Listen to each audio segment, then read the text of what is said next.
Hello. Today, we are going to do it. We are going to sit at the table of success. Have your haters become your waiters when you sit down at the table of success.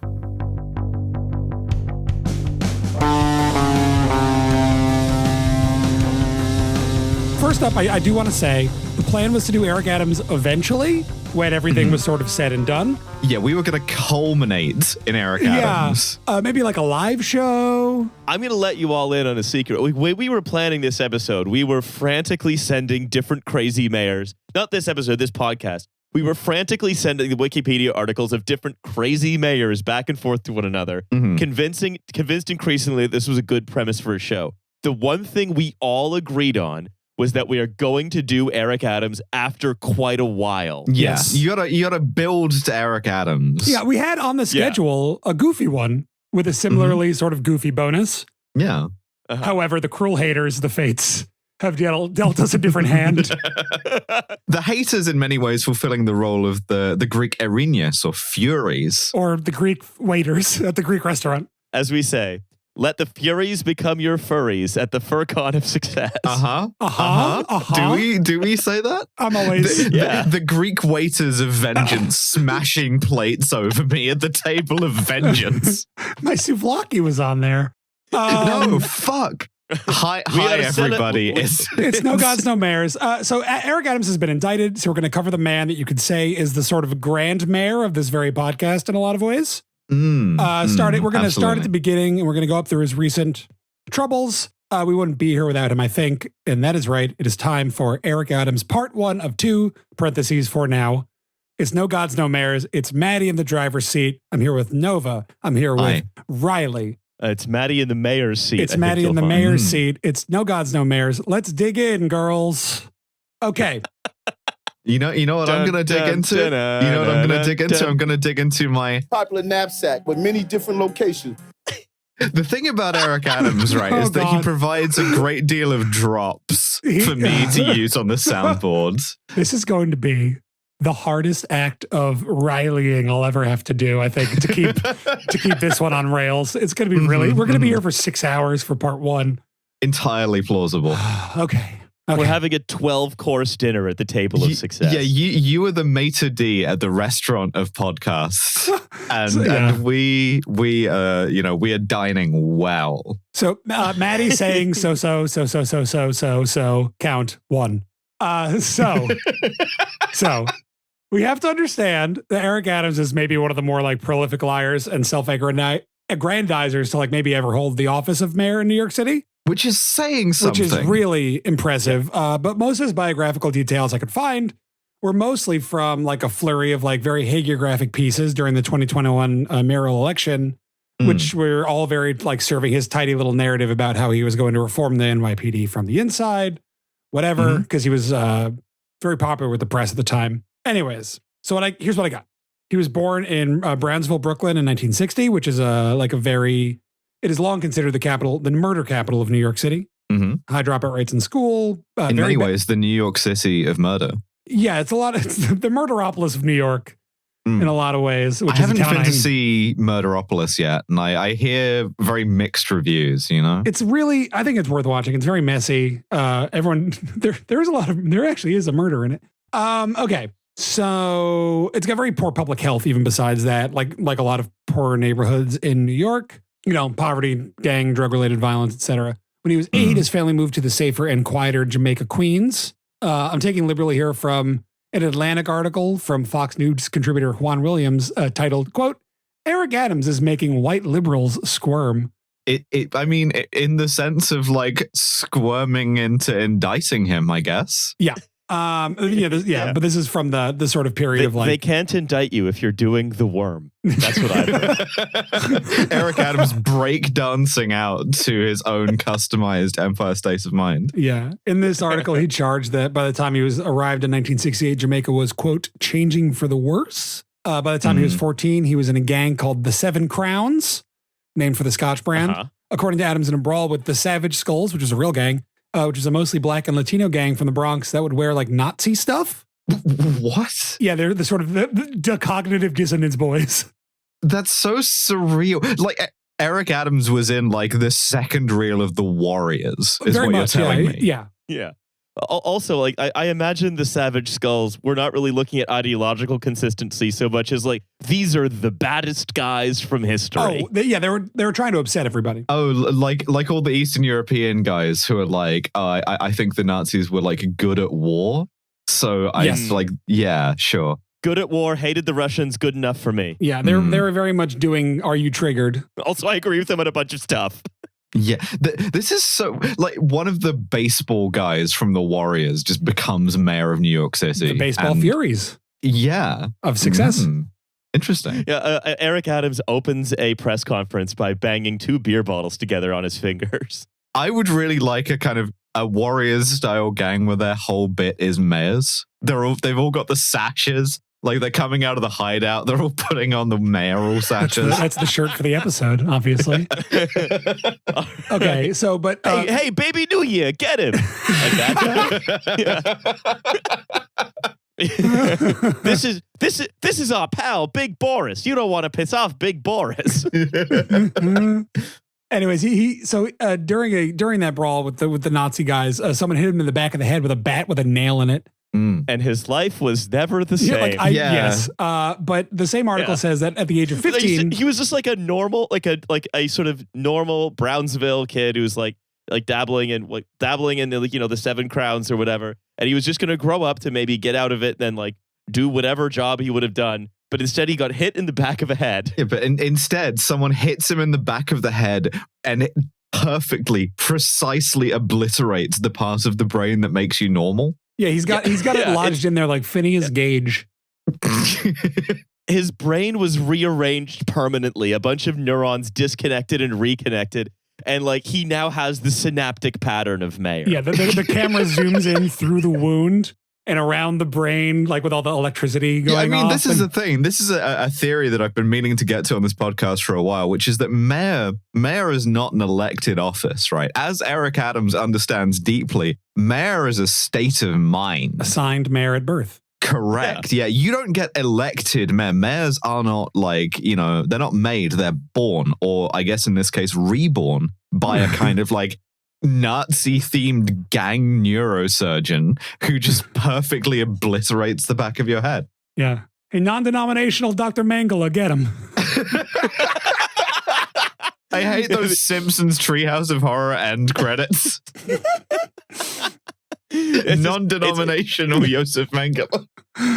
Okay. So I just like all of his neurons just also sprout sashes. Little top hats. Okay. Aw. So at the age of 15, he was known as, I'm quoting from the article here, a tough little guy. Okay. He was arrested in 1976. He was taken by an older crowd when hanging out at a strip club. Mm-hmm.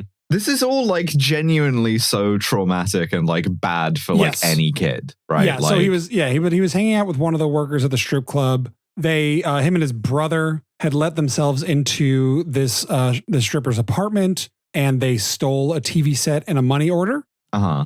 And the police caught on to Eric when he tried to cash the money order, and him and his brother were arrested. And this is sort of like his origin story, is that him and his brother, while in police custody, they were beaten by the NYPD, where he says they were beaten by 2 white NYPD officers until a black officer put a stop to it. And him and his brother left with a great hatred of cops. Understandably. I mean, very much so. Yeah. And also, incidentally, just doubling down on the like whole traumatic brain injury thing, Yeah. I mean, and this is very much like his big origin story when he's trying to get elected is, I am a cop who was beaten by the cops. I understand this issue from all sides in a way that nobody else possibly can. Like, I grew up as a young black man in like the bad time, like the bad old days of New York, and I'm a cop now. So I understand this thing in a way that the abolished, the protesters, all these people in the streets cannot possibly understand.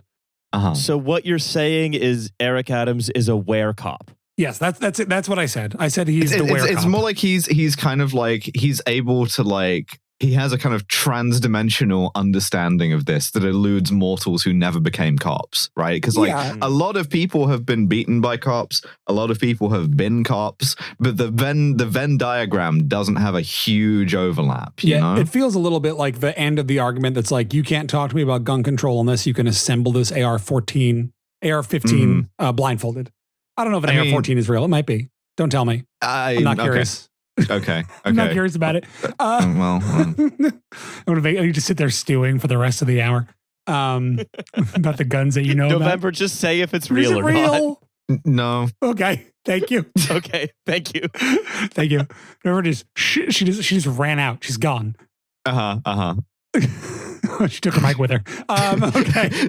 John Browning being like, very few people have been like both shot by guns and have designed a gun. Therefore, I'm like better equipped.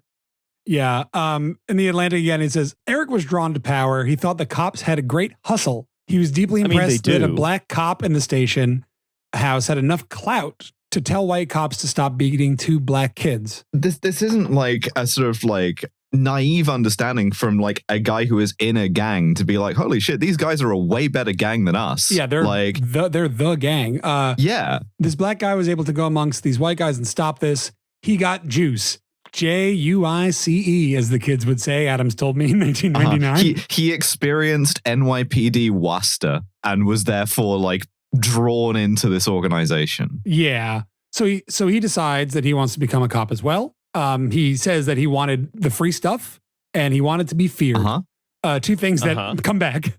More honest about those motivations than about a billion other people who become cops for those reasons. Yeah. Like, you would think maybe that the whole like gang member like theft thing might militate against being a cop, but I'm glad that they, Yeah, he sees it as just a continuation of what he was doing, but it's like, I get to administer the beating. Yeah. Oh, that's so much better. Yeah.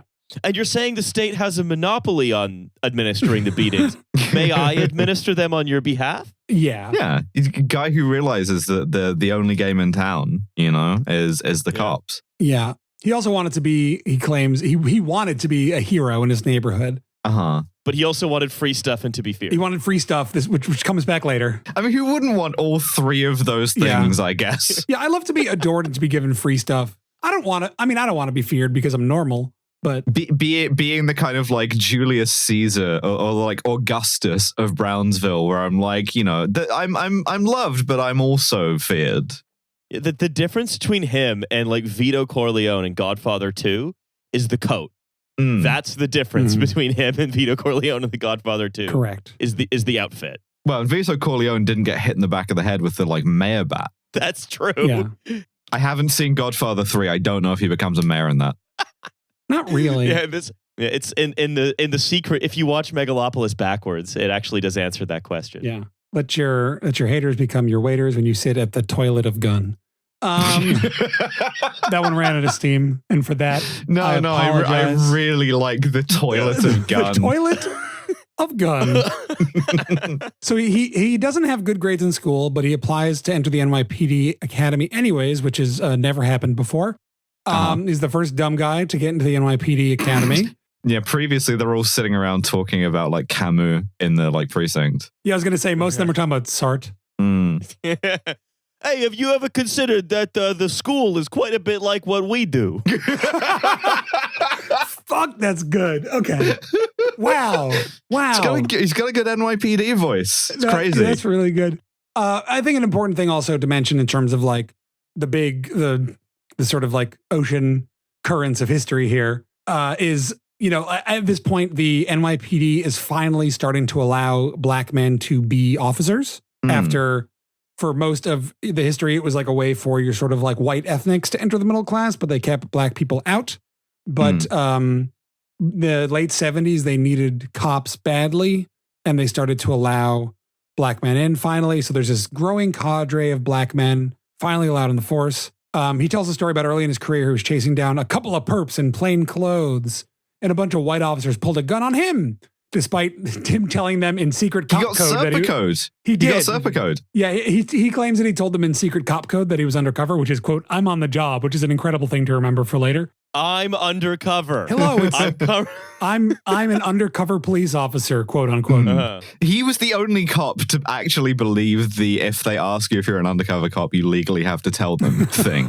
He was the only person to believe that and be an undercover cop. Yeah, this incident, of course, ended when another black officer got them to back off. He keeps returning to these kinds of stories during his rise. The implicit meaning, of course, being you can trust the NYPD if I'm in charge of it. Mm.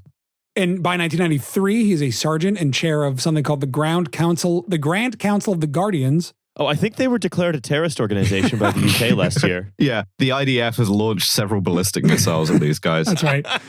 They are the fraternal organization of black officers in the NYPD. They're actually supporting another organization of police officers in South Jersey as a proxy. It's really cool, and I say cool in a way that suggests that it isn't cool. That everything in America has like a bunch of secret societies, but then it also has secret society brackets black because of segregation. Yes. Like Prince Hall Masons and stuff, where it's like, oh yeah, there's also this like black version of this that's in some ways like way worse internally. Mm-hmm. Yeah, I think it's fine. No reason to feel totally strange about that. Whatever. Mm.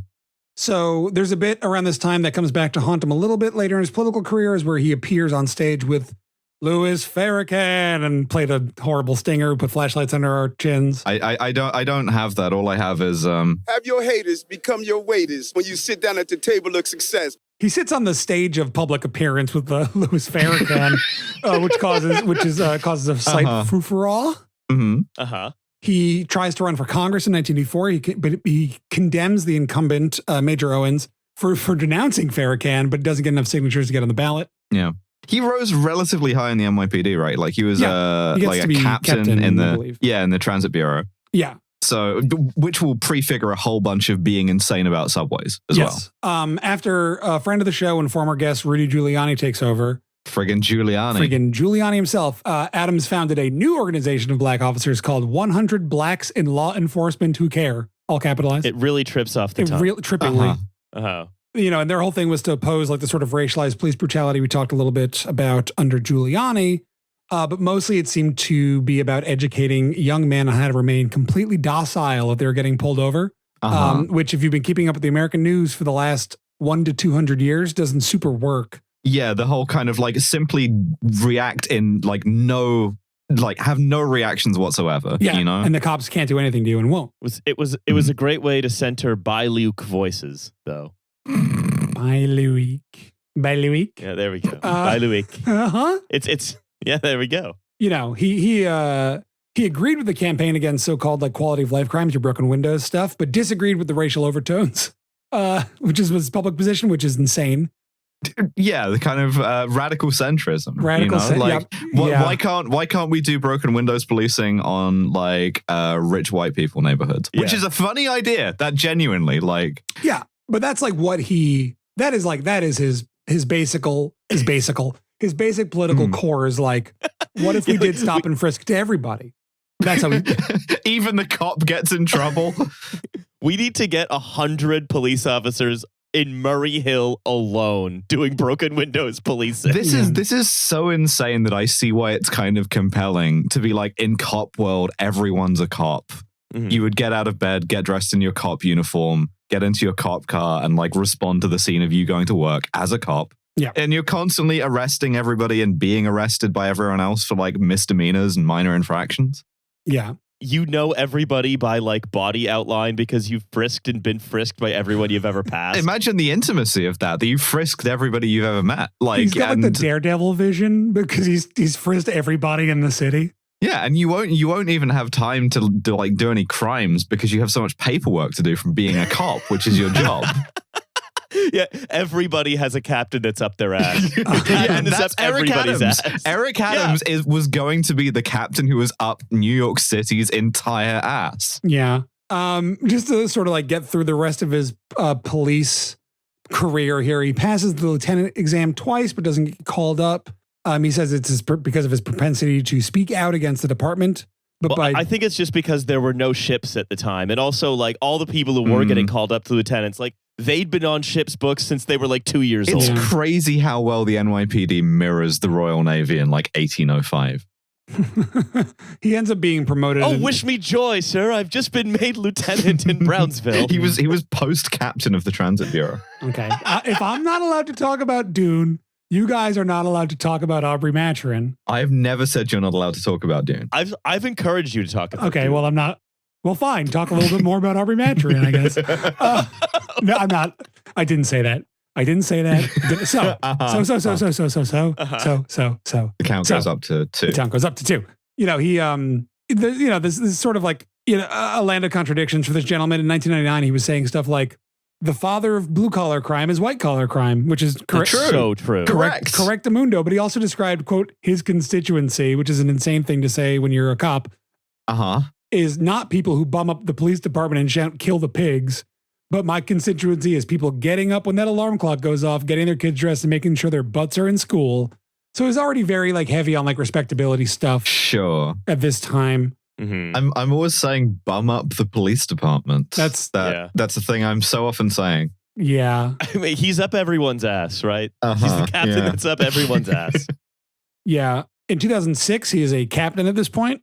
He is investigated by the NYPD for appearing on TV and criticizing future guest of the show, Michael Bloomberg, over his handling of a terror threat. It really seems like he just wants to be a politician and basically checks out of being a cop, or like he tries to fold in being as much of a politician as he can into being a cop. Thus my constituency. It seems like he gave some wrong information to the public that was not supposed to be out there, and he got investigated. He was charged with disseminating misinformation, divulging official police business, and speaking as a representative of the department without permission. I just don't think it's believable that Eric Adams would have disseminated misinformation or said anything that's not true. Yeah. No, he was found guilty of speaking as a representative of the department without permission, and then retired. Ooh. At this point, he was close enough to the Brooklyn Democratic machine and had his eye on the mayorship. So disgraced former cop is not enough of an impediment to No, because you could just say, I'm a cop. I was a cop and I got fired for truth. Yeah, I got fired over, so they they fisted me up. Basically.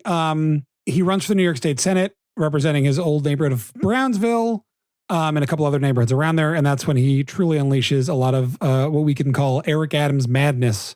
Is this when he grows the little pencil mustache? I believe so. I don't have the timeline of the mustache in the notes. I'm sorry. Yeah. No, it's important to me because at some point he grows the little mustache. He's always been bald as far as I can tell, just started shaving his head really early. Yeah. And just as soon as he got into politics, spent a lot of time in nightclubs and going out and just kind of doing pickup artist shit, really, of which I consider the little pencil mustache to be a part. Yeah. When you say pencil mustache, do you mean this one or this not one? The Hitler. No, not the Hitler. The Maurice Chevalier. The the little thin horizontal line. Yeah. Yes. So he sort of looks like the Mask of Zorro, basically. Yeah, a little bit. Yeah. It's a little bit swashbuckly, Gotcha. Ooh, swashbuckle. I'm interested. Oh God. Was that the secret word? Was that the secret word? Pulling the big break. I was speaking to you in secret cop code to indicate that I'm a cop. by using the normal word swashbuckle in a sentence. I'm indicating to you that I've also read the Aubrey Maturin books. So I'm looking at the clock and having a panic attack. Okay, so around this time, some early Eric Adams hits. "Stop the Sag" was his first big foray into the public eye, which is he took out of these bizarre billboards around Brooklyn that said "Stop the Sag," and it was pull up your pants. Fuck a Screen Actors Guild. Yeah. No, because I remember it was a thing. It was in at the time to wear your pants really low. Yeah. Right. And this was immediately a racialized thing. Yes. And his whole thing was, this will get you killed. I'm quoting here from a Gothamist article from the time by a writer named, and I'm quoting Jaya Saxena, who I've never met and am not married to, and read this article. Mm-hmm. Quote, prior to the sagging pants, it was, this is from Eric Adams. Prior to the sagging pants, it was the shoestrings out of sneakers. All this is born out of prison. We took the shoestrings and the belts from the prisoners. This is probably not a perfect science, but if you start looking at how your child is dressing, is an indicator of who his friends are and what group he's associated with. It's all in the clothing. So it's this is these pants will kill you. Yeah, well, there was a lot of this along the lines of your kid is going to become a bad kid and get involved in drugs and gangs and shit. Precisely. Right? This is around the time where he cuts the very famous Contraband video. Oh, yeah. Search your child's room. Search your child's room with... Search your child's... popular knapsack with many different locations. And if you do search the popular knapsack with many different locations, you might find... something simple as a crack pipe. A really important thing about that video, the clips that you were playing, is you can hear this like score in the background. There's like this very bizarre, disconnected score about it. It's like royalty, like license-free guitar music, I guess. Yeah. Over him being like, why don't you like cut open all of your kids' pillows to make sure that she doesn't have a gun in there? It is bizarre. It is like, look behind the television. That's where they're keeping their crack cocaine. Like it's very bizarre. It is like, it's unscripted. This way of speaking, which gives you sentences like something simple as a crack pipe. Yeah, there's I found a Vice interview with the guy who filmed it. And it says that the video was filmed by Matthew Kulvicki, who worked as the director of production for the New York State Senate at the time. According to Kulvicki, Adams gave him virtually no time to prepare. Instead, he just told Kulvicki to show up at his apartment ready to shoot. Well, I mean, that's right, though, because all Eric Adams had to do is just sink into mayor space and then just open his eyes and begin to say stuff like something as simple as a crack pipe, or, for example, a place to store bullets is behind a picture frame. Mayor space is very intense and you need a lot of aftercare after it, usually in like federal prison. You've got a revolver in your pillow. Apparently the music is there because he, quote, had to put something over it because he took these long pauses to look around the place trying to remember where he hid whatever thing. So that means while the camera guy is on his way to Adams's apartment, Eric Adams is like stashing pistols in pillowcases and putting fake crack in the fucking backpack. Like running around his apartment just hiding. What if he didn't find all of what he stored and was like, yeah, that's good enough, and then he's planted drugs in his own kid? Do you think he was using real drugs for realism? There are so many different locations in that popular knapsack is the thing. Sorry. You're right. But like planted a gun on his own kid then. Behind a picture frame, you can find bullets, Mr. Adams said, finding bullets behind a picture frame. What appeared to be his own home. It's from the New York Times. There are bullets behind picture frames everywhere for those with eyes to see. Yeah. He pushed for legislative pay raises as a freshman, state senator in 2007, shouting from the Senate floor, "Show me the money," in 2007. That's such a perfect dumb guy movie as well, Jerry Maguire, for him to like. Yeah, for him to be, he's the Ralph Cifaretto of the New York State Senate, but he's swapped in Jerry Maguire for Gladiator. Yeah. I was elected to be the state senator with swag like Jerry Maguire would have been if he was a disgraced police officer. That's right. This is also when a little grift begins, where he became the chairman of the Senate's Committee on Racing, Gaming, and Wagering, where he raised money prodigiously from the industry. Lawmakers and lobbyists praised him as curious and engaged, willing to spend hours on the road visiting racetracks and conveying deep interest in his audience. Quote, "I was really impressed with how smart and inquisitive he was," said Rory Whelan, a Republican lobbyist who hosted fundraisers for him. Then I realized, okay, of course, he's a former police officer. He asks a lot of questions. Such as, how much are you giving me? In what form will I receive my bribe? Such as, where's the money? When will I receive the money? Republican gambling lobbyist for this in the like New York State Senate is such a uniquely rancid vibe as well. Yeah, so like him and a bunch of the other casino, the people in the Senate Committee on Racing, Gaming, and Wagering ended up under investigation by the state inspector for dealing in bribes. They had enough evidence that they referred it to the feds, but it never went anywhere. Which is like my time machine moment, is like federal investigation of Eric Adams in 2010, please. But to be fair, this is to be fair corner. We must. He voted for marriage equality before it was legal nationally. He authored some bills expanding affordable housing for veterans. He provided key testimony against the NYPD where stop and frisk was ruled unconstitutional. The judge cited his testimony specifically. This comes back insanely because guess who brought stop and frisk back? When he's in office. Incredible. Well, it's like CrossFit. You're trying to do muscle confusion for like the general population. He's doing basically morals confusion at this point. It's like Napoleon. You know, the ancien regime is fucking gone, right? But all of its worst excesses are going to come back when they're personally convenient to me. Yeah, at Napoleon's table. But this is also like sort of a recurring theme in Eric Adams is he has surrounded himself with the worst fucking people on earth, like evil people and also petty grifters, whatever. His buddy Hiram Montserrat was expelled from the Senate after being convicted of a misdemeanor assault, which included dragging his girlfriend down a hallway and slashing her with a piece of glass. He was one of the very few state senators to oppose the measure, getting out of him. He helped install this Senate Majority Leader, John Sampson, who he helped install, but then he also tried to keep in when he was removed for a bunch of ethics violations. He was later tried and convicted by the feds for embezzlement. All of these guys have like strongly ethics violation names. And I don't really know what I mean by that other than the fact that a state senator being called something like John Sampson. John Sampson. Yeah. Yeah, it's you can really imagine the phrase the embattled Samson 54. Yeah. The embattled Montserrat. So this is also when the trips begin. The trips. You know, Istanbul is always the first stop. But first, Seoul was the first stop, baby. In 2011, him and Mr. Sampson and his girlfriend, Tracy Collins, and an energy lobbyist all went to Korea in 2011 on what seemed like an official trip, but they wouldn't tell anybody what about. How come you think they came back looking so good, but then couldn't frown? That's right. They all got those weird, like, the donuts on their forehead that people were doing for about 6 months around then. Yeah, no, I just, the South Korean lobbyists being like, we have to entertain these embattled oafs from New York City. To what end? What did South Korea want with them? Like, do we know? Nobody fucking knows. Surely, like, one thing South Korea does do is a lot of investing abroad. So I especially because an energy lobbyist was there. Yeah, and John Sampson after he got ousted. Oh, after he was ousted, how useful is he? I don't know. Does he know? Weird. He knows Korean. We like the Samson guy. Yeah. He's just a good hang. So he becomes borough president in 2013, clearly with his eye on, again, the mayor's throne of New York. Borough president of Brooklyn, right? The borough president of Brooklyn, which very quickly, I mentioned this before on other podcasts, it is not a real job.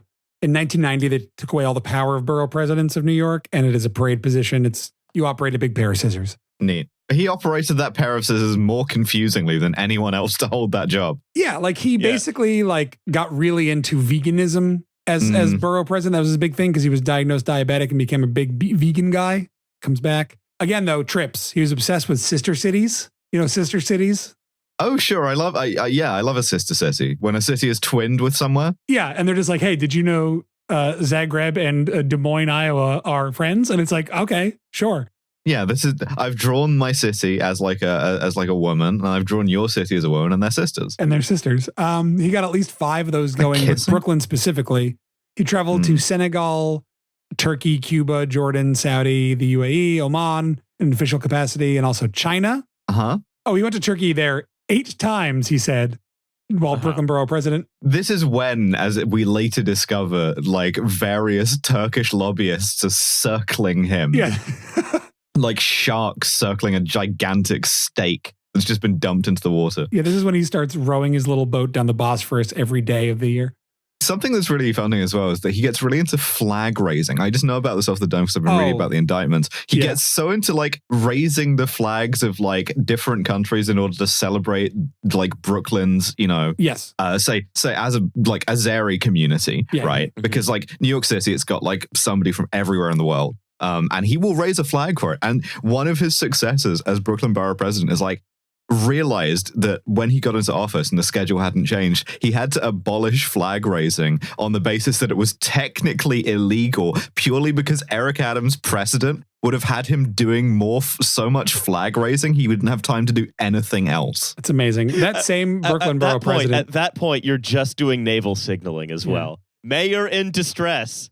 That same borough president, incredibly, when he came in, had to return like a golden tea set that he just found in his office. What, that Eric Adams forgot? Yeah. Yeah, 365 days of flag raising. Yeah, 365-day flag boy. Bumping that. Raising that. Raising that. So a part of this whole thing with his international whatever is that he went to China 7 times as a Brooklyn borough president, trying to get one of those like Chinatown archways built in Sunset Park, which is like Brooklyn's Chinatown. It was this huge debacle. It cost a lot of money. They were like, it was like all he wanted to do was borough president and never got done. Thomas Heatherwick was involved.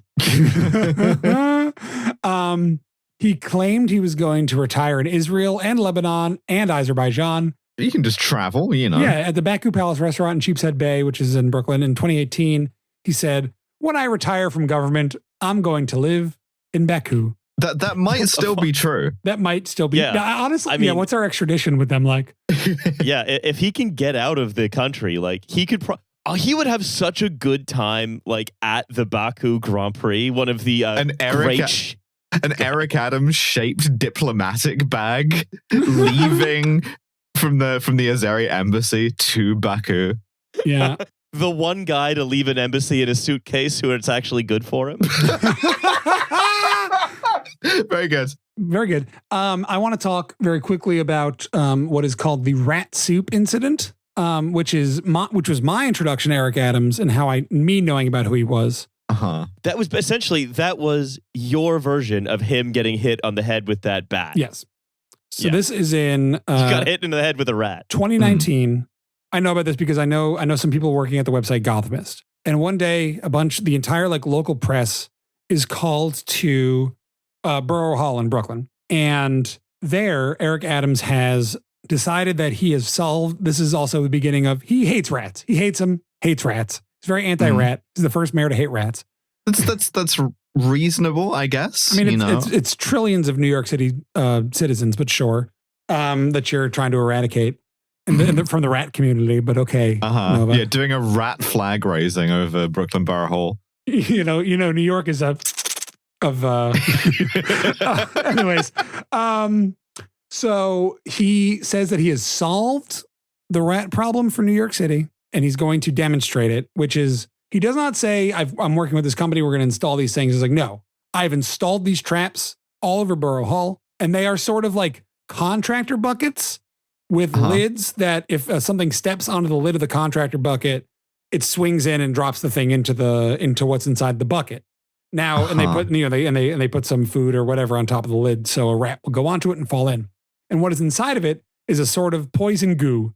And what happens is it drowns the rats in the poison goo. And to show off that this is how it works, he did not like show a diagram. He got one of the buckets, he opened it up and he started ladling possibly months old dead rats out with a ladle and showing them to the press. We got to get this guy into higher office. Yeah. Here's a quote from the article from, was it Jake Offenhart's? Yeah. For what seemed like a very long time, we gazed upon dozens of bloated rat corpses bobbing around in this thick cocktail of death. Their clumps of fur were tinged green by the alcohol solution, into which they'd been lured and subsequently drowned at some point over the last month. We were told they would not smell, and while it was not overpowering, there was definitely a smell. Eventually, the sodden carcasses were fished out with a ladle and dropped into a trash bag. They made a sad, waterlogged noise. Plop. Now that's journalism. That's beautiful writing. Yeah. This is a profoundly strange man. Yes. Like, imagine waking up and being like, all right, I know what I want to be. I want to be powerful. I want to be feared. I want to be a hero. I want free stuff. What am I going to do today? Yeah, this is my rat ladle. Let me just grab my rat ladle that's going to inculcate the spirit of like civic respect I deserve. Yeah. Today is a big day in front of the cameras for me when I'm going to be like announcing my crusade against the rats.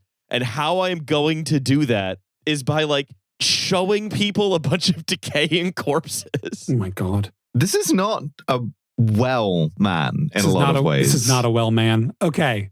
So he decides, he gets in a little bit of trouble. He visited Israel a lot. He loved Uber.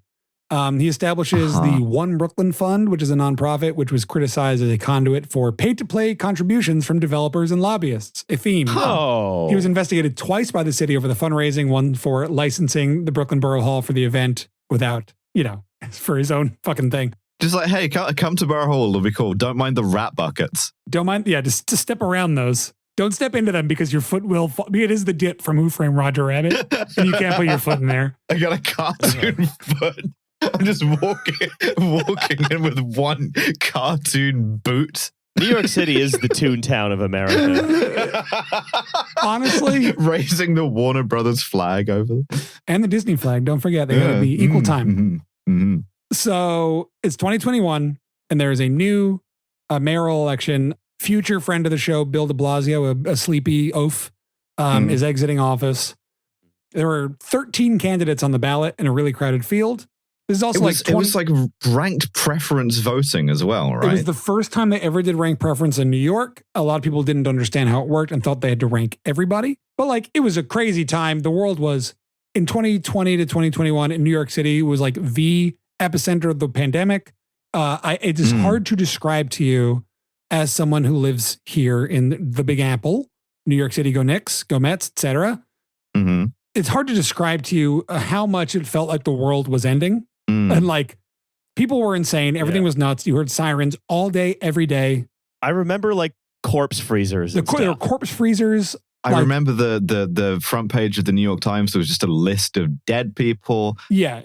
Oomphy, who was like a paramedic in New York City, was talking about how it was just like you press button on radio, receive person who dies of COVID, press button on radio, receive person who dies of COVID all day, every day. Yeah, it felt like the apocalypse. You could like drive from like one end of the city to the other end clear in like 15 minutes because there was nobody on the road because all the rich people fled and they're the only people with cars. So 13 candidates on the ballot, really crowded field. The contenders aside from Adam were Catherine Garcia, who was like the liberals pick, which was like she got the New York Times, thing. Endorsement. Sorry, thank you. She was a former sanitation commissioner. Maya Wiley got the SEIU endorsement, which is like the big catch-all union around here, which is like the progressive big thing to get. Diane Morales had some real progressive bona fides, but she union busted her own staff. I remember this. Which was which was like, we could sink your campaign in 2021 because everyone was like very progressive for about 6 months. Andrew Yang was his big competitor right at the beginning of things. Remember him? God, I do. Remember Andrew Yang? He was finally gonna take politics forward. I remember that. That's right. He was wearing a blue hat, and that was going to solve the problems. But him and Yang like hated each other because they were trying to occupy the insane guy position. Also, someone else going for that wasn't the fucking Guardian Angels guy in the election. So Curtis Sliwa, was Curtis the Sliwa. Republican nominee. Okay, and they had a sort of I cannot get into Curtis Sliwa on this fucking episode because we'll be here for 6 hours because he's been a guy longer than I've been alive in New York City. And I know so much about him, and he loves cats. Also, he's insane. He's he's like a vigilante man. Google the Guardian Angels and go insane for the rest of your day after you finish the episode. They were in London for a bit. They used to be a thing here. They spelled the Guardian Angels with an extra U. You'll never guess where it is. You'll never guess. But him and Yang used to like get in real tangles on the debate stage. And also like the captain's union endorsed Yang and not Adams.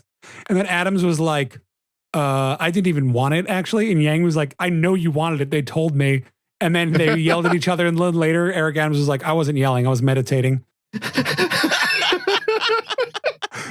Maybe you only heard yelling because of the yelling in your own head. Yeah. And then he wants to bring back stop and frisk, calling it stop, question, and frisk. That's better, apparently. Yes. We are stopping and frisking people based on their ethnicities and the communities they were in. That will never happen under my administration. Yeah. So he promises to stop and frisk everybody. Mm-hmm. Yeah. Mm-hmm. He was definitely the choice of like the real estate. Let the traitors be your perpetrators at the Wall Street of crime, he said. That's a direct quote from him, yeah. That's a direct quote from Eric Adams. He was definitely the choice of like the real estate lobby and like money people. Yeah, because he's so bribable. Yeah, he's very he's like walking around wearing a sandwich board that says, please bribe me. I'm in it for the bribes, actually. It's like everybody who's anybody in New York would know that he's been like flying to Santiago via Istanbul for a while because he loves getting bribed. Yeah. It's like he's in it for this. You could bribe him with Monopoly money, I think, because he just loves being bribed. Yeah. It's a kind of swag. Yeah. During the election, he also, this is when the Where Does Eric Adams Live saga begins.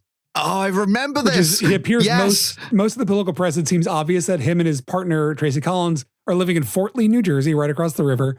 But to prove he was a city resident, a month before the primary, he gave the press a tour of his, quote, Brooklyn apartment, which is obviously where his son's. It's like full of like sneakers. There's like the world's largest salmon steak in the fridge. He's a vegan.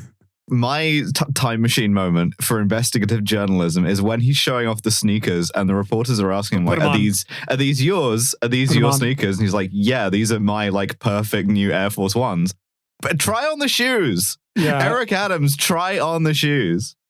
No, you don't understand. You need to get shoes for the size you want to be. The size of the shoe reflects the like immensity of my soul.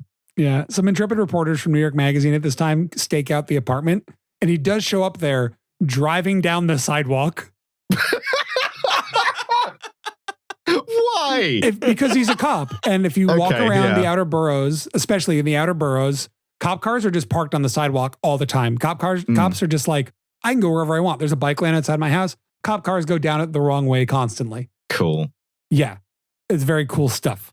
This is also when he gives my personal favorite Eric Adams quote that I cannot skip, which is that he claimed in a Vanity Fair interview that his favorite concert ever was a performance in Brooklyn by Curtis Mayfield, in which a lighting rig fell on him, paralyzing him before he performed. Here's a quote. My favorite concert. Curtis Mayfield at the Wingate concert series. At that concert, there was a rainstorm and the lights fell on Curtis Mayfield and they actually paralyzed him at that concert. He died a few years ago, but it was an amazing concert before that happened. Just so unfortunate. He's referring to the sound check? I don't know what he's talking about. He likes to be a part of history. He's like, hey, you know what? History happened at that concert. And, usually, if you just go see, when I would go see The Weeknd perform at One Oak, it's like, well, I don't really mind. It's like, it's a good enough performance, but nothing about like anyone's life was changed there. Yeah. However. Yeah. Now a concert where someone gets paralyzed for life, that's something, Yeah. So this is all before he gets elected, by the way. How the fuck could anyone vote for this man? He wins the ranked choice after like a couple of rounds of eliminations in the ranked choice. It's one round, it's one vote, but then there's a bunch of rounds of eliminations. Yeah. And he kind of ekes out a victory. He coasts a victory over the insane man, Curtis Sliwa, and he becomes the mayor of New York City. Insanely. I have to ask a question here at this point, which Please. is I don't follow New York City politics closely other than just the sort of the clowning about of Eric Adams. Yeah. So what I want to know is like other people seemed more reasonably placed for either machine politics or kind of that 6 months when everyone was progressive to like win them the nomination. Mm-hmm. What happened to all the people who should have won? How come it went to the kids' table? Yeah, so I think what happened was there were so many candidates that there was like two really pretty good progressive candidates who split that vote. Tale as old as time. Yeah, and then I think it just sort of like, I think again people thought they had to rank everybody, which is a theory I've been seeing floating around there because it was the first time they'd ever done ranked voting, and America doesn't really have that in most elections. It was my first time. People love to use it for like mayoral votes, and it's always terrible. Same for Boris. I mean, I think it'd be better than the way it was working here generally. I think I've higher hopes for the next election, but so I think what happened was there was a tremendous amount of vote splitting. There were too many candidates. It was a really truncated, weird election. I think everyone was also insane. Like, I'd love to tell you what happened, but this is also from a period of my life where nobody I know, including myself, was making memories. Yeah. I was reading something I wrote with a couple of friends the other day that we wrote like 2020 into 2021. And I was reading it and I was like, I don't know who wrote these jokes. I don't remember writing these.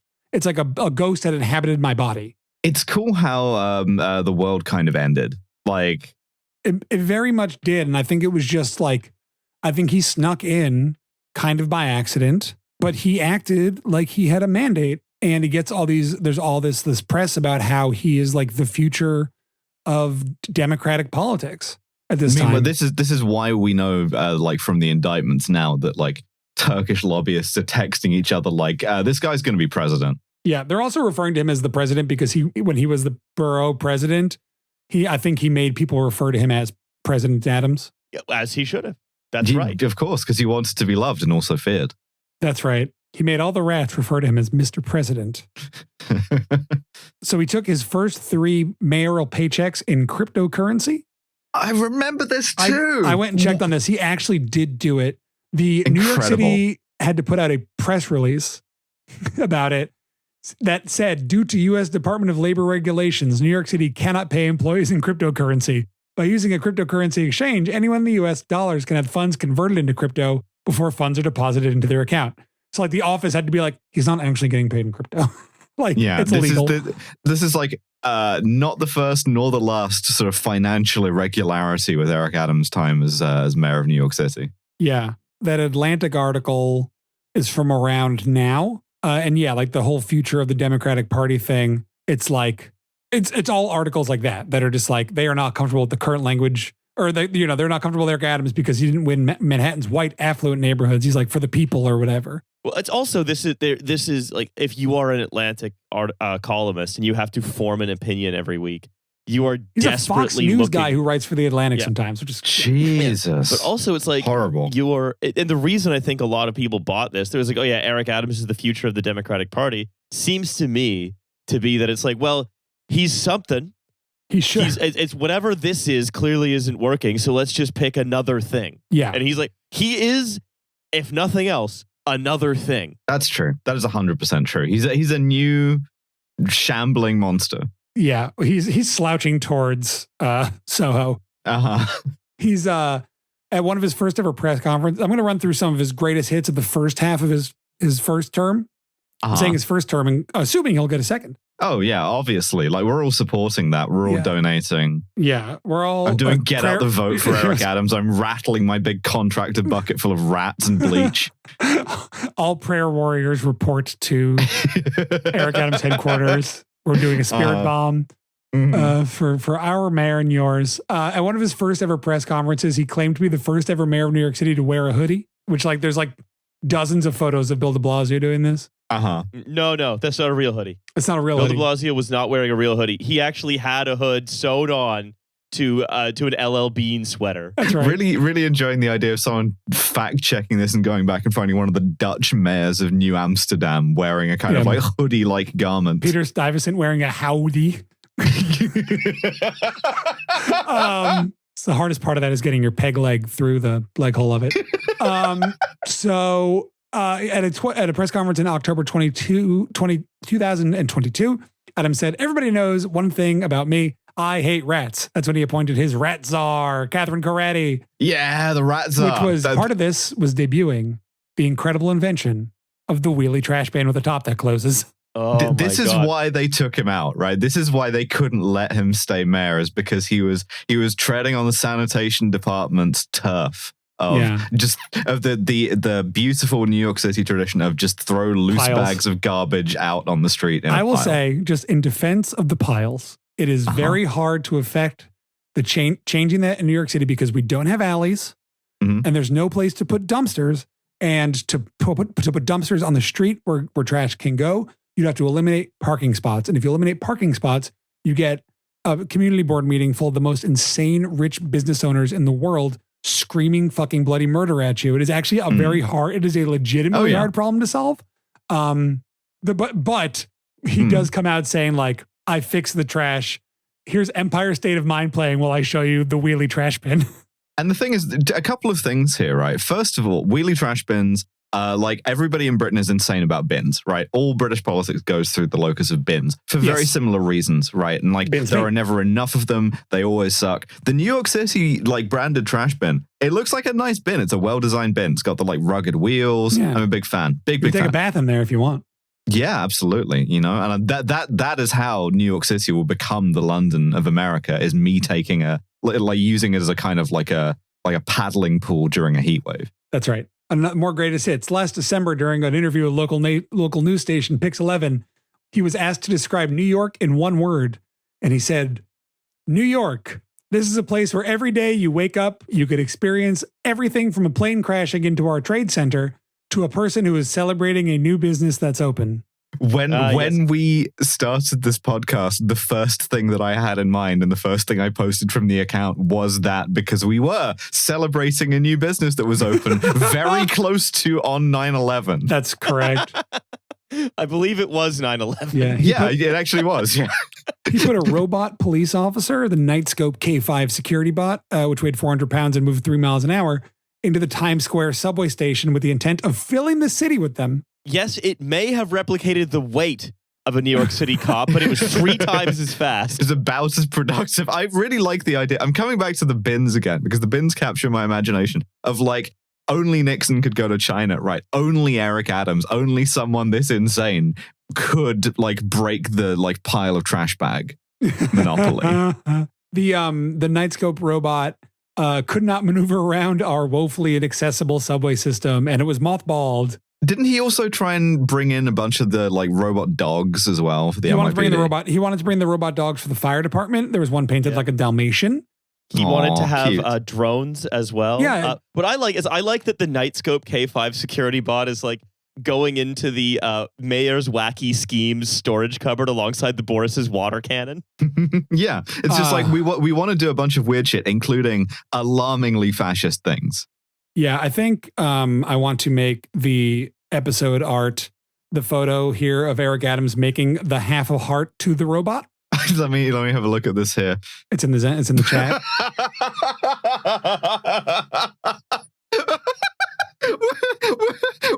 It doesn't have arms. No, it doesn't have any sort of a heart design on the other side. Why is he doing this? Because he's awesome. I told you, he got hit in the head when he was 15. Yeah. Oh, it really does replicate the body shape of an NYPD officer as well. That's beautiful. Yeah, he was going to convert office buildings into apartments, then remembered that they, of course, need windows and egress. Very importantly, like our last friend of New York, Rudy Giuliani, he spent like every night at this one restaurant called La Baia. He loves to party, which is run by two friends of his. Well, this leads to my favorite line of his, something which goes astoundingly hard. This is, I believe, the thing about which he said, I might go out at the club with the boys in the evening, but I wake up with the men in the morning. Which really sounds gay, but also like incredibly hard. I've never slept. He claims to only sleep 4 hours a night. I believe him. That might be true. This is genuinely a guy who is severely sleep deprived. Yeah, he's always on a plane. He's hanging at this restaurant every night, holding court behind like a frosted glass pane. It's run by his two friends who do not hold the liquor license because of felony convictions. He eats there for free. He's always hanging out at this place called Zero Bond, which is a members only club in downtown Manhattan. Also, maybe for free, he appointed the owner to the board of the Met Museum. This is so good. It's honestly like Eric Adams being mayor of New York is like when Nero appointed a horse consul of Rome, except it's just like people who have different felony convictions preventing them from doing things. Yeah, it's like when Nero appointed the horse, but Nero was also a horse in this scenario. He claimed to carry a photo of an officer friend killed on duty in the 80s for years. But then it turned out that he had a staffer make a wall-size photo and weathered it for a photo shoot, like with tea. No, like he did like the high school project. Like what? Again, he's so easy to catch in a lie. Is the thing. It's why I wish they'd done the like. Can you try on the Air Force Ones, please? Yeah. Mm-hmm.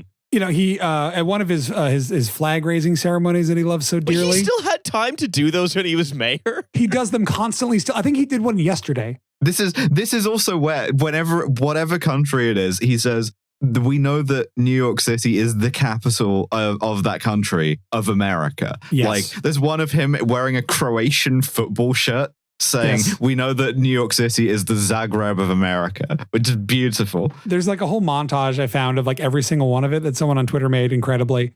And in most of them, he's wearing a shirt that is sort of the country. And my favorite is when he says Dublin, he's wearing a big sweater. I'm gonna be the coziest mayor for you. Like he's wearing like a green, like very like Irish looking sweater. At Philippines flag raising ceremony in June of 2023. So if New York is the greatest city on the globe, that makes me the greatest mayor on the globe. That's and it means so that the greatest economic developer is from your community that's the greatest on the globe. He somehow made it through his entire speech without calling New York City the Manila of America, which is incredible. He blanked on Manila. Like, yeah, he blanks that as he blanks that. He presented that as a kind of like logic problem. It's like, so we all know that I'm the mayor of the greatest city on the globe, but that means that your community it therefore in follows. This city, just ending his speech with QED. Yeah, during the montage, he does it for Quad Eric demonstratum. He does it for Islamabad, but has to clearly look down in his notes before he says it.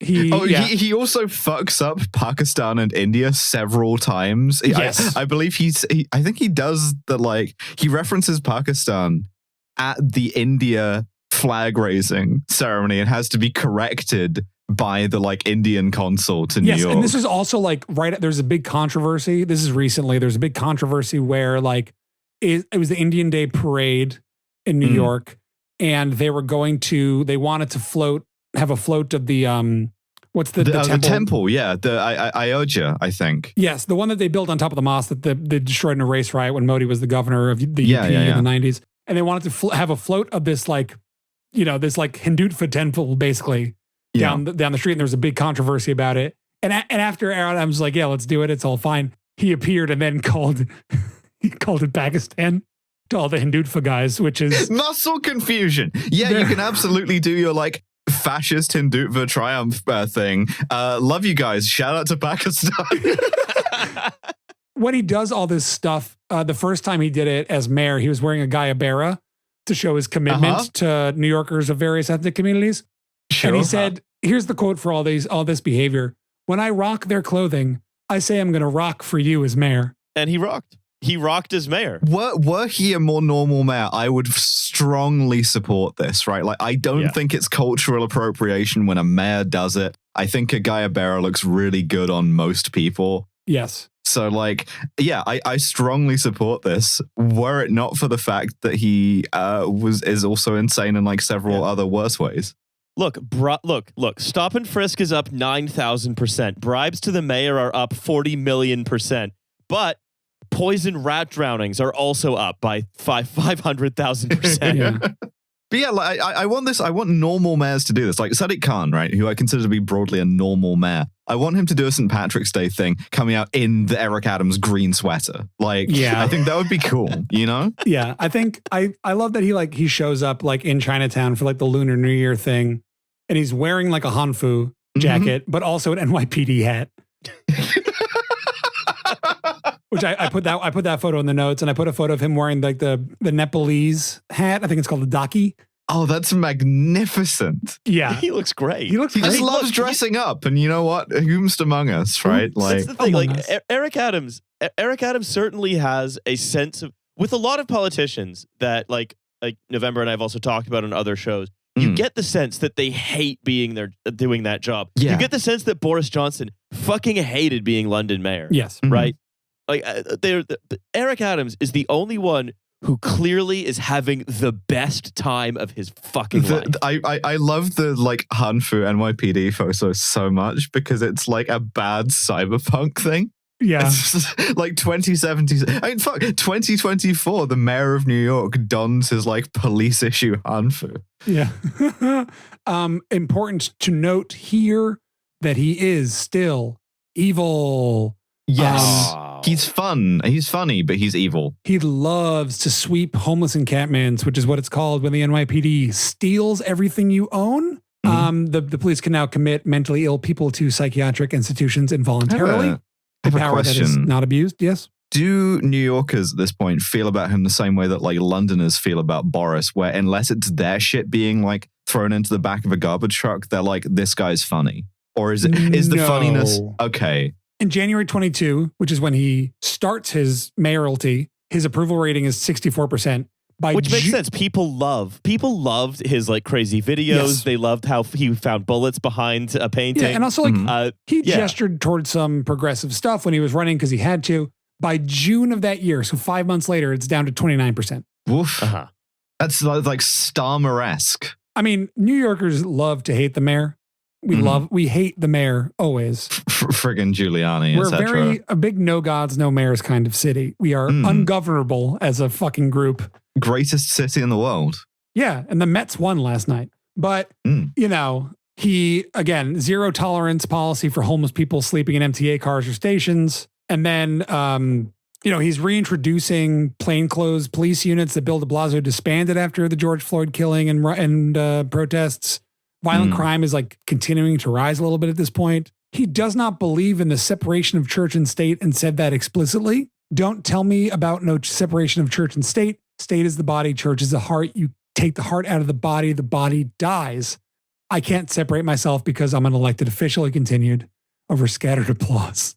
Cool. This guy would have made such a good president. Yeah. I mean, you know what? In America these of days, who fucking knows? Maybe he will be. In 21 and 22, we got a bunch of migrants seeking political asylum, either showing up here or getting sent here by other states.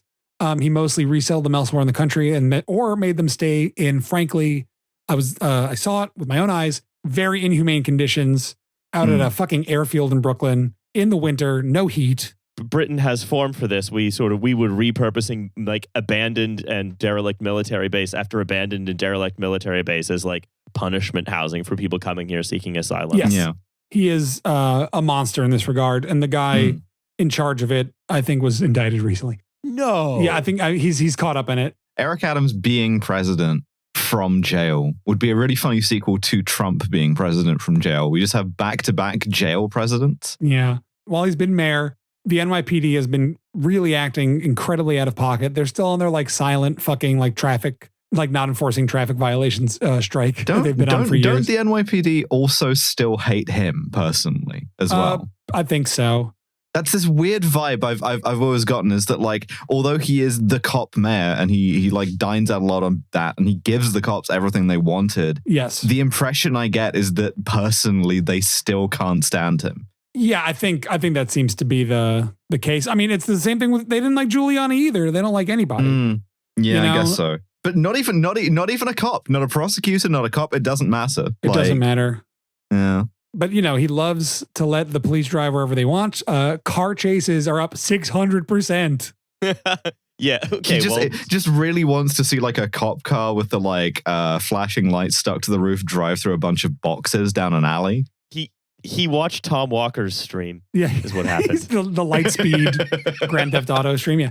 I think it's important also. He is a very car-brained man, which is unusual for a New Yorker to be. At least the mayor should not be car-brained, but he loves cars. When he was talking about like dining shed stuff early in the pandemic, he said the dining sheds were great because you could be driving around and you'd see, quote, a piece of eye candy sitting at one of the dining sheds, and you could drive up to her and get her number. He could not imagine in his wildest dreams walking up to a woman. The thing resurfaces, the pickup artist stuff resurfaces, you know? Yeah. Like the little mustache grows back for a minute. Back. He thinks he lives in the New York City from Seinfeld, I think. Yeah. Yeah. I'm just remembering that when he was younger, when he was in States, he also used to wear a lot of like silk shirts as well. And I'm thinking about the playlist that implies. I'm thinking about a lot of like R&B, you know? Yeah. And it's just not good vibes, I don't think. There's a really incredible New York Times article from this year that's like inside the mayor's closet that I found that was just like a bunch of photos of his fucking suits, and they're all horrible. The fits are interesting because like at one point I think you posted a photo of Eric Adams like getting indicted in the group chat, and I lasered the fuck in on the sneakers, the like leather dress sneakers he was wearing with this suit. And I spent like 2 days trying fruitlessly to identify what the fuck these were. Just because, like, I've never seen anyone who dresses quite like him. Yeah, I mean, I will say he is representative of a certain gentleman of his age and cohort and location he is from. Sure. I feel like I could walk around downtown Brooklyn and see some guys dressed like him for sure. But it is interesting that he's kept it up as mayor and then also will put, you know, a traditional Chinese silk coat over it. Yeah. He, one last bit of little evil thing that he did. He was confronted by a housing activist last year, who's also, or early, I can't remember what it was, maybe this year, who's also a Holocaust survivor, about his connections to real estate. And he yelled at her, "Don't stand in front like you treated someone that's on the plantation that you own." Which he yelled to a Holocaust survivor talking to him about rent. What? Yeah, he's really touchy. He cannot handle anyone criticizing him. He's got very thin skin, despite him saying that's so good for a politician, is to be super touchy and defensive and have a really short temper. So that brings us to the middle of his first term as mayor. So we're in about November 2023. On the 22nd of that month, a Florida woman that worked under him in the NYPD in 1983 filed a sexual assault lawsuit against him, which is still unresolved. Going back a little bit, November 2nd of that month, FBI agents seized 3 phones and 2 laptops from his chief fundraiser. On November 6th, his Adams iPad and phone were seized. Yeah, the way they did this was fucking insane, by the way, because they didn't want him to try and delete anything from them. So while he was like moving from like restaurant to like armored suburban car, the FBI just like ducked between his security detail and took his phone and his iPad from him while he was getting into his car, which that's never a good sign when that happens to you, I don't think. Yeah. And then November 12th of last year is when we all found out. That's when the New York Times reported that the investigation was, of course, pertaining to alleged influence by the Turkish government to have his consulate in Manhattan building approved by city authorities despite some safety issues. And a Turkish immigrant-run construction company that helped raise the funds for the Adams campaign in May 2021 was also being investigated by the FBI. So, as in our classic fashion, could we say it was a normal, cloudy November morning? Yeah. When? New York City is the Istanbul of America. Again, we promise we're not going to keep splitting up the episodes like this, but we were handed our fate by the haters atop Mount Olympus. At the table of success. That's right. Yeah. And so we are forced to sit upon the table of success and around the table of success. Yeah, and we can't do this as a one-parter because we would be here for 12 hours. Yeah. So next week, we'll be on the Patreon. Part 2 of Eric Adams, which is the rest from November of 2023 until now, October of 2024. That one's going to be 5 hours long, and we're going to get some guests on. I think we're going to get our first guest on. Our first guest? And that's going to be on the Patreon, which you can listen to every other episode of No Gods for Mayors for a mere $5 a month. We'll get you into the Mayor's Benevolent Fund. What's No Gods for Mayors, Mattie? Minor error in name of podcast detected. It's fucking over. Oh, No Gods for Mayors is No Gods for Mayors. I'm bringing religion back. A mayor for each human. No, that's right. No Gods for Mayors. Giuliani, Ford, Boris, and Adams. Yeah, it was a pun for the number of episodes we've done. Riley, you idiot. They're seated around the table of success. Yeah. That's correct. Boris, choleric. Rob Ford, fucking Bile. Yeah. Giuliani, Black bile. Rob Ford's yellow bile. And Eric Adams is phlegm. He is the most phlegmatic mayor. I believe this. Yeah. But we'll have part 2 next week. Thank you so much for listening. Oh yes. And we'll talk to you then. Absolutely. Bye. Bye everyone. Something simple as a crack pipe.